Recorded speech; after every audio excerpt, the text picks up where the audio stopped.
everybody, I am Muddy Dragon and welcome back to Dagon.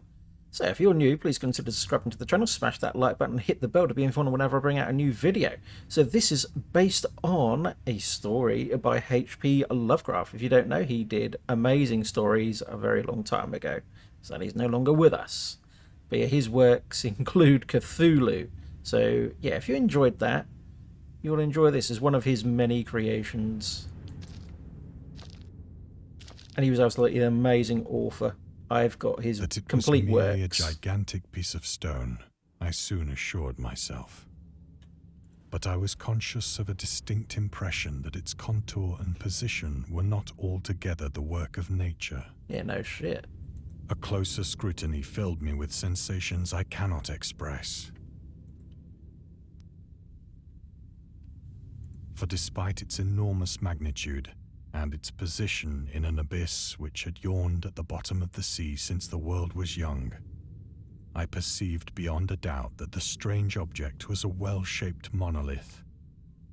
I want to know in the comments below what you think of the game so far. Have you seen the first episode? If you haven't seen it, go back and go and have a look at the first episode. But yeah, this is absolutely gorgeous. I love this. This is right up my street. Whose massive bulk had known the workmanship and perhaps the worship of living and thinking creatures. Dazed and frightened, yet not without a certain thrill of the scientist's or archaeologist's delight, I examined my surroundings more closely.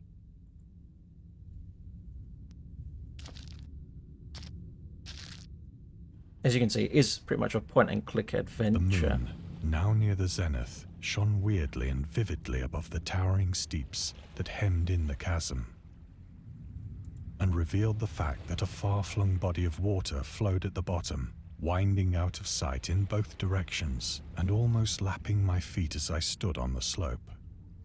Across the chasm, the wavelets washed the base of the cyclopean monolith, on whose surface I could now trace both inscriptions and crude sculptures.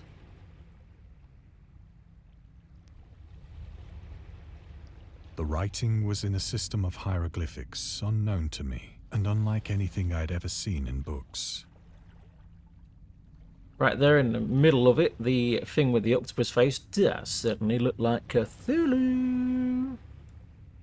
Consisting for the most part of conventionalized aquatic symbols such as fishes, eels, octopi, crustaceans, mollusks, whales, and the like.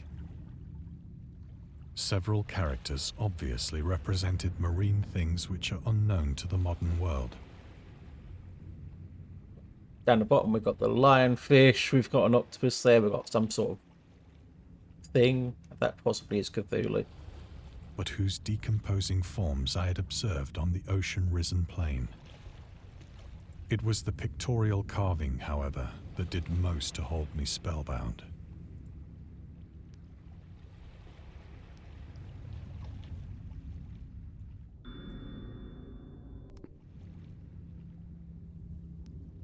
Plainly visible across the intervening water on account of their enormous size were an array of bas-reliefs whose subjects would have excited the envy of a doré.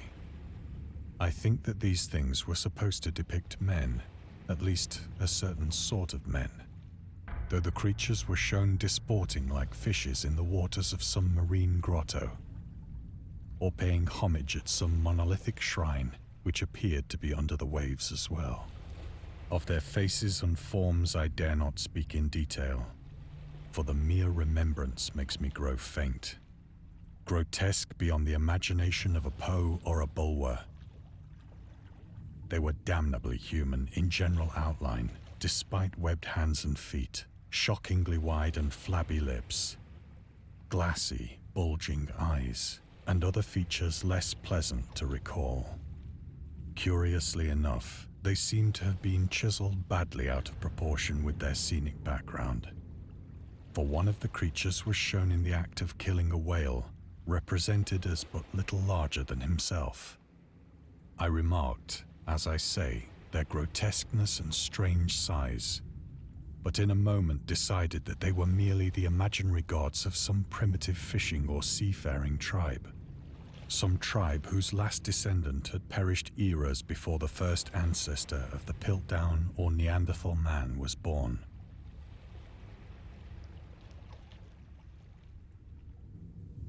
Awestruck at this unexpected glimpse into a past beyond the conception of the most daring anthropologist, I stood musing whilst the moon cast queer reflections on the silent channel before me.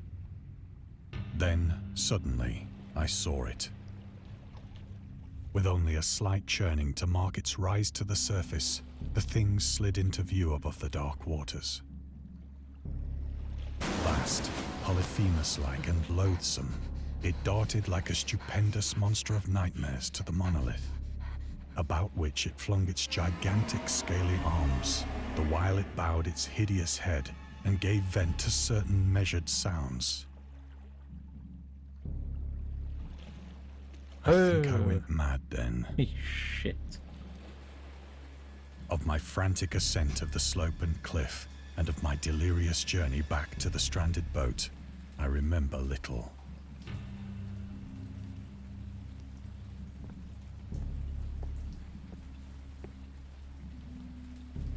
I believe I sang a great deal and laughed oddly when I was unable to sing.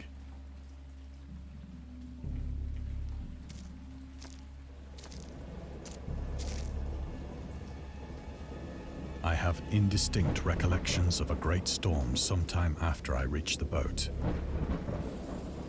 At any rate, I know that I heard pearls of thunder and other tones which nature utters only in her wildest moods.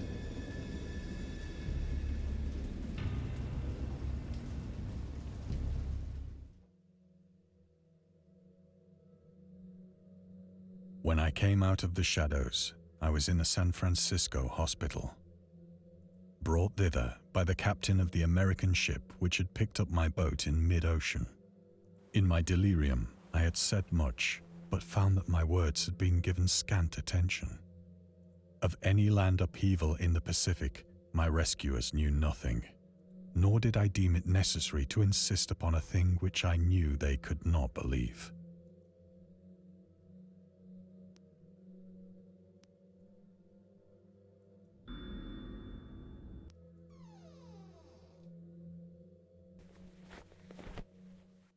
Once I sought out a celebrated ethnologist. Nice for the door to open like it. And amused him with peculiar questions regarding the ancient Philistine legend of Dagon, the fish god. This is quite nice. I am really enjoying this story. It's really good.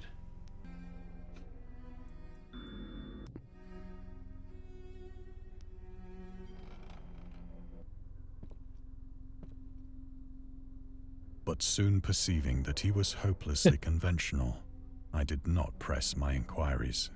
I see it there, the Necronomicon. Do you see it too?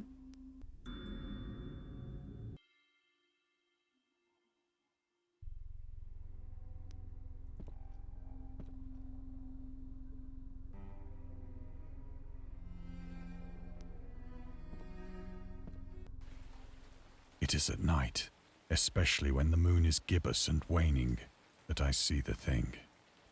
I tried morphine, but the drug has given only transient surcease, and has drawn me into its clutches as a hopeless slave. So now I am to end it all, having written a full account for the information or the contemptuous amusement of my fellow men.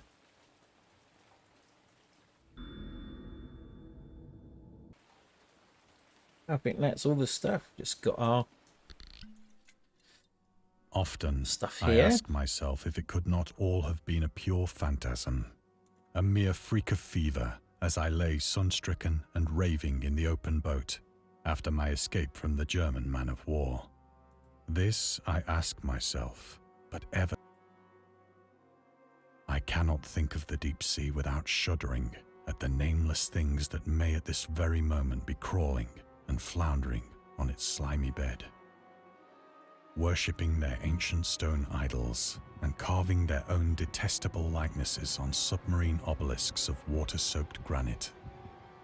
I dream of a day when they may rise above the billows to drag down into their reeking talons the remnants of puny, war-exhausted mankind. Of a day when the land shall sink, and the dark ocean shall ascend amidst universal pandemonium.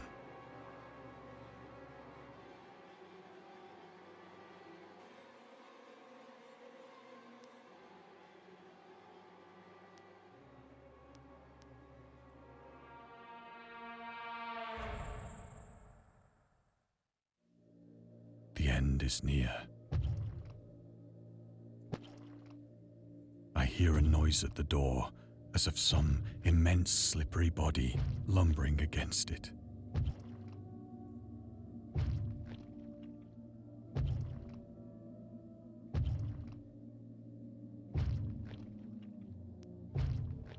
It shall not find me. Oh, but it shall. Something will, anyway. God, that hand!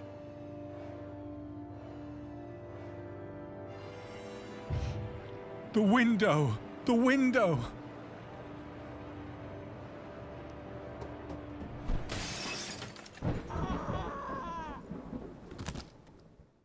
Nah, sounded quite painful.